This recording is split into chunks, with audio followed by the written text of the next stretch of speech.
Hello class 10th students, चलिए हम लोग सेक्टर्स ऑफ इंडियन इकोनॉमी आगे कंटिन्यू करते हैं और देखते हैं कि और आगे क्या क्या चीज़ें हमें जाननी चाहिए। Sectors in term of ownership, public and private sector. तो हम पहले देखेंगे कि ओनरशिप के हिसाब से जो सेक्टर्स को बांटा गया है पब्लिक और प्राइवेट सेक्टर में, वो क्या है। Another way of classifying economic activities into sector could be on the basis of who owns asset and is responsible for the delivery of services. एक और तरीका है इकोनॉमिक एक्टिविटी को क्लासीफाई करने के लिए, वो है कि कौन उसका मालिक है। इसके हिसाब से आप उसकी कैटेगरी बना दीजिए। तो एक तो है public sector. The government own most of the asset and provides all services. Public sector जो होता है उसमें ये सारा जो पब्लिक सेक्टर में जितनी चीज़ें आ जाती हैं, जितनी इंडस्ट्रीज़ आ जाती हैं, वो सब की सब क्या है, सरकार की होती है ना। और सारी सर्विस देने का काम भी सरकार का ही होता है। Private sector ownership of asset and delivery of the service is in the hand of private individual और कंपनी। प्राइवेट सेक्टर में जो मालिक होते हैं एसेट के या सब जो भी संपत्ति है उसके मालिक जो हैं, और उस डिलीवरी ऑफ सर्विस यानी सर्विस देने का काम भी प्राइवेट इंडिविजुअल का होता है, नहीं तो प्राइवेट कंपनीज का होता है। रेलवे और post office an example of public sector, whereas company like Tata iron and steel limited TISCO और Reliance industry limited RIL are privately owned.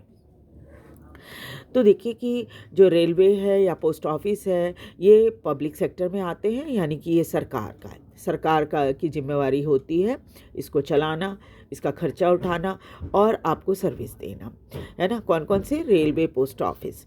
और एग्ज़ाम्पल आप ज़रूर ध्यान रखिएगा, है ना। जब भी कुछ आप एक्सप्लेन करते हैं तो एग्ज़ाम्पल के साथ अगर आप एक्सप्लेन करते हैं तो कोई भी बहुत आसानी से समझ सकता है कि आपने टॉपिक को बहुत अच्छे से समझ लिया है, ठीक है। उसके बाद अगर प्राइवेट सेक्टर की बात करें तो फिर उसमें क्या है, टाटा आयरन एंड स्टील जो कि टाटा का है और रिलायंस इंडस्ट्री अंबानीज का है, ठीक है। Activity in the private sector are guided by motive to earn profit. Private sector में जितनी एक्टिविटी होती है वो ज़्यादातर प्रॉफिट कमाने के लिए की जाती है, क्योंकि वो तो किसी प्राइवेट इंडिविजुअल की होती है, तो कंपनी की होती है। स्वाभाविक है उनका ध्यान जो है वो प्रॉफिट कमाने पर ज़्यादा होता है। To get such services we have to pay money to these individual और कंपनी। और अगर हम उनसे कोई सर्विस चाहते हैं तो क्या होता है, हमें उसके लिए पैसा पे करना पड़ता है। The purpose of public sector is not just to earn profit. Public sector में सिर्फ प्रॉफिट कमाना ही उद्देश्य नहीं होता। Government raise money through taxes and other ways to meet expenses on the services rendered by it. सरकार के पास और भी कई जरिए हैं जिसकी मदद से वो पैसे का अपना ये कर सकता है, उगाही कर सकता है, यानी ले सकता है। वो है जैसे हम टैक्स देते हैं सरकार को, तो क्या है और भी कई तरह से खर्चे जो सरकार उठाती है, सरकार उठाती है इनकी, वो ये है कि टैक्स वगैरह से जो हम पैसा देते हैं उससे सरकार इनका खर्चा उठा लेती है ना। और सिर्फ इनकी मदद से, यानी पब्लिक सेक्टर की मदद से पैसा कमाना, उसका पैसा मिल रहा है तो अच्छी बात है, बट उद्देश्य ये नहीं होता। उद्देश्य असल में क्या आता है, सर्विस देना होता है ना। Modern day government spend a whole range of activity. आजकल तो सरकार जो है बहुत तरह की एक्टिविटी कर रही है। What are these activity, why do government spend on such activity, let us find out. और कौन सी ऐसी एक्टिविटीज़ है, क्यों सरकार इस पर खर्च करती है या क्यों ये एक्टिविटी करती है, चलिए एक एक करके हम देखते हैं। There are several things needed by society as a whole but which private sector will not provide at reasonable cost. बहुत सारी ऐसी चीज़ें हैं जो समाज को ज़रूरत पड़ती हैं और प्राइवेट सेक्टर इसको प्रोवाइड करने में रीज़नेबल कॉस्ट में उनके लिए संभव नहीं है। प्राइवेट सेक्टर के लिए इसे रीज़नेबल कॉस्ट में हमें सर्विस देने के लिए क्यों नहीं है। Some of these need spending large some of money. कुछ ऐसी एक्टिविटी हैं जिनमें बहुत पैसा खर्च करने की ज़रूरत पड़ती है, which is beyond the capacity of the private sector, मतलब इतना ज़्यादा खर्चा रहता है कि प्राइवेट सेक्टर इतना खर्चा उठा नहीं सकता.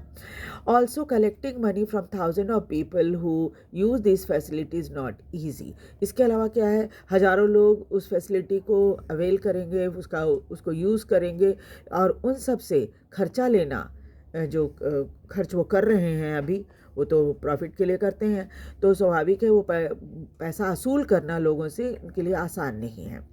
Even if they do provide these things, they would charge a high rate for their use. और अगर सपोज ये फैसिलिटी जो जिसमें काफ़ी पैसा लगता है, वो फैसिलिटी अगर वो देते भी हैं तो वो हमसे बहुत ज़्यादा चार्ज करेंगे, हाई रेट रहेगा उनका चार्ज करने का. Example are construction of road, bridges, railway, harbour, generating electricity, provide irrigation through dam. ये सभी चीज़ें सरकार देती है, ये प्राइवेट सेक्टर नहीं दे सकते. अगर देंगे तो इतना खर्चा मांगेंगे, इतना ज़्यादा उसका कॉस्ट हो जाएगा कि आम जनता के लिए इसको अवेल करना मुश्किल हो जाएगा, है ना. इसलिए क्या है, ये road, bridge, railway, harbour, generating electricity, providing irrigation through dam, ये सब काम सरकार करती है.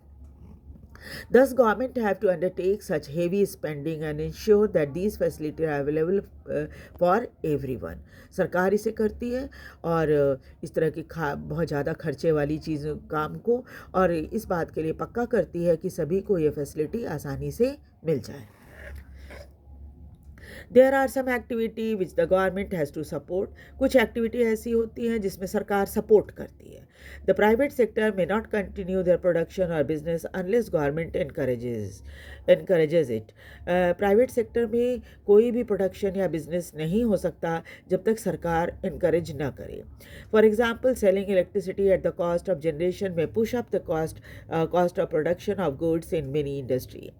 अगर एग्जाम्पल के लिए देखिए, अगर इलेक्ट्रिसिटी सरकार इनको जो प्रोवाइड करती है, जो कॉस्ट उनको जनरेशन इलेक्ट्रिसिटी बनाने में जो खर्चा आता है, उसके हिसाब से अगर इनको बिजली दिया जाए तो क्या होगा कि सामान तो ये बनाएंगे, बट क्या होगा, कॉस्ट जो होगी सामान की वो बहुत ज़्यादा हो जाएगी. Many unit, especially small scale unit, might have to shut down. और अगर सरकार को जितना खर्चा बिजली प्रोड्यूस करने में लगता है, उस खर्चे के हिसाब से अगर पर यूनिट चार्ज करने लगे सरकार सभी से, तो क्या है, बहुत सारे यूनिट ऐसे होंगे, ख़ास तौर पे जो स्मॉल स्केल यूनिट होते हैं वो तो बंद ही हो जाएंगे, इतना महंगा उनको बिजली पड़ेगा. गवर्नमेंट हियर स्टेप्स इन, तब क्या होता है, सरकार आ जाती है बीच में. By producing and supplying electricity at the rate which these industry can afford. तब क्या होता है, सरकार ऐसी कीमत पे इनको बिजली देती है जो कि ये अफोर्ड कर सकते हैं. Government has to bear a part of the cost. और थोड़ा खर्चा सरकार भी उठा लेती है, जिसको हम लोग सब्सिडी बोलते हैं ना, सब्सिडी देती है सरकार. Similarly, the government in India buy wheat and rice from farmer at the fair price. आपको पता है ये सरकार जो है वो किसानों से फेयर प्राइस पर अनाज खरीदती है, चावल, गेहूँ. This it store in the godown and sells it at lower price to consumer through ration shops. और सरकार क्या करती है, किसानों से खरीद लेती है अनाज, चावल, गेहूँ, और उसे अपने स्टोर में रखवा देती है, और फिर क्या होता है, उसको लोअर प्राइस पे कंज्यूमर्स को देती है राशन शॉप की मदद से. You have read about these in the chapter The Food Security of India in class 9. Class 9 में भी आपने इसके बारे में पढ़ा होगा. The government has to bear some of the cost. इसमें क्या होता है, सरकार थोड़ा खर्चा खुद उठाती है. This is the way government support both farmer and consumer. इस तरह से सरकार जो दोनों को मदद कर देती है, किसानों को मदद कर देती है और कंज्यूमर को भी सस्ते में अनाज पहुंचाकर मदद कर देती है. There are large number of activity which are primary responsibility of the government. इस तरह से बहुत सारी ऐसी एक्टिविटी है जो बेसिकली सरकार को ही करना होता है. The government must spend on these, और सरकार को इस पर खर्चा उठाना पड़ता है. Providing health and education facility for all is one example. एक उदाहरण ये भी है, हेल्थ फैसिलिटी यानी हॉस्पिटल वगैरह का जो होता है, दवाइयों का होता है वो, और एजुकेशन फैसिलिटी ये सरकार की जिम्मेवारी होती है. We have discuss some of these issue in the first chapter. थोड़ा हम लोग फर्स्ट चैप्टर में पढ़ चुके हैं सब इनके बारे में. Running proper school and providing quality education, particularly elementary education, is the duty of the government. और स्कूल को प्रॉपर तरीके से चलाना, इनको क्वालिटी एजुकेशन देना, खासतौर पे एलिमेंट्री एजुकेशन में जो कि कंपलसरी होता है, is the duty of government, ये सरकार की जिम्मेवारी है। India size of illiterate population is one of the largest in the world. Bharat में अभी भी अनपढ़ लोगों की संख्या जो है बहुत ज़्यादा है दुनिया में। Similarly we know that nearly half of Indian children are malnourished. हम ये भी जानते हैं हमारे यहाँ बच्चे जो है मैल नरिश्ड होते हैं, कुपोषण के शिकार होते हैं। Quarter of them are critically ill, इसमें बहुत सारे तो काफ़ी बीमार भी रहते हैं। We have read about infant mortality rate. पिछले चैप्टर में हम लोग इन्फेंट मोर्टेलिटी रेट के बारे में भी पढ़ चुके हैं। Infant mortality rate of Orissa 45, Madhya Pradesh 47 is higher than some of the poorest region of the world. और इन्फेंट मोर्टेलिटी रेट यानी बच्चों के जन्म से लेकर 1 साल के अंदर में जो मृत्यु हो जाती है बच्चों की, उड़ीसा में 45 है और मध्य प्रदेश में 47 है, 47 है। और ये तो दुनिया के सबसे गरीब देशों की तुलना में बहुत ज़्यादा है। Government also need to pay attention to aspect of human development such as availability of safe drinking water. इसके अलावा सरकार को इस बात पर भी ध्यान देना होता है कि ह्यूमन डेवलपमेंट में कि भाई सेफ़ ड्रिंकिंग वाटर सबको मिले, housing facility for the poor, गरीबों को रहने के लिए घर मिले, फूड एंड न्यूट्रिशन, खाना और न्यूट्रिशन भी मिले। It is also the duty of the government to take care of the poorest. सरकार की जिम्मेवारी बनती है सबसे गरीब लोगों की केयर करे। मोस्ट इग्नोर्ड रीजन, ऐसे रीजन जो कि अभी तक इग्नोर कर दिए गए थे देश के, उस पर ध्यान दे। Through increasing spending in such area, सरकार को इस पर और खर्चा करना चाहिए, ख़ासतौर पे जो रिमोट एरिया है जहाँ पर फैसिलिटी नहीं मिली है लोगों को, वो फैसिलिटी दे सरकार। तो ये सारी जिम्मेवारियाँ सरकार की हैं। तो ये तो एंड हो गया चैप्टर का, है क्वेश्चन आंसर है। आप लोग MCQ वगैरह अच्छे से सॉल्व कर लीजिएगा इसका। और समिंग अप देख लेते हैं क्या क्या चीज़ें हमने इस चैप्टर में पढ़ी, उसमें क्या क्या है। The chapter we have looked at the way of classifying economic activity into some meaningful group. हमने सारी इकोनॉमिक एक्टिविटी को क्लासीफाई किया मीनिंगफुल ग्रुप्स में, है ना। One way of doing this is to examine whether the activity relates to the primary, secondary और tertiary sector। पहले हमने ये सीखा कि एक्टिविटी जो है वो 3 कैटेगरी की होती है, प्राइमरी, सेकेंडरी और टर्शियरी सेक्टर की। उसके बाद हमने डाटा देखा भारत का लास्ट 30 years का, so that while good and services produced in the tertiary sector contribute most to GDP।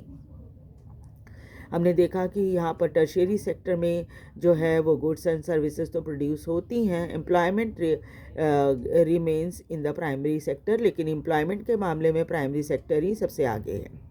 We have also seen that all can be done by increasing employment opportunity in the country. फिर क्या क्या किया जा सकता है भारत में employment बढ़ाने के लिए। Another classification is to consider whether people are working in organized or unorganized sector। फिर हम ये भी देखते हैं कि कैसे लोगों को हम ऑर्गेनाइज और अनऑर्गेनाइज सेक्टर में डिवाइड कर सकते हैं। Most people are working in the unorganised sector, ज़्यादातर लोग अनऑर्गेनाइज सेक्टर में काम करते हैं। And protection is necessary for them, और उनको प्रोटेक्ट करना बहुत ज़रूरी है। We also look at the difference between private and public activity. हमने ये भी देखा कि प्राइवेट और पब्लिक एक्टिविटी कैसी होती है, and why it is important for public activity to focus on certain area, और क्यों पब्लिक सर्विसेज जो होती हैं कुछ एरिया में बहुत ज़रूरी है। तो this the end of the chapter. अगले क्लास में हम लोग फिर से आगे का चैप्टर जो है मनी एंड क्रेडिट, इसको स्टार्ट करेंगे, और मैं कोशिश करूँगी कि आप लोग चैप्टर अच्छे से समझ जाएं ताकि एग्ज़ाम में आपको क्वेश्चन आंसर करने में आसानी हो। वीडियो को लाइक और सब्सक्राइब ज़रूर कीजिए और शेयर भी कीजिए ताकि दूसरे बच्चे भी इसको देख सकें, फ़ायदा उठा सकें और मुझे भी मोटिवेशन मिलता रहे। Thank you very much.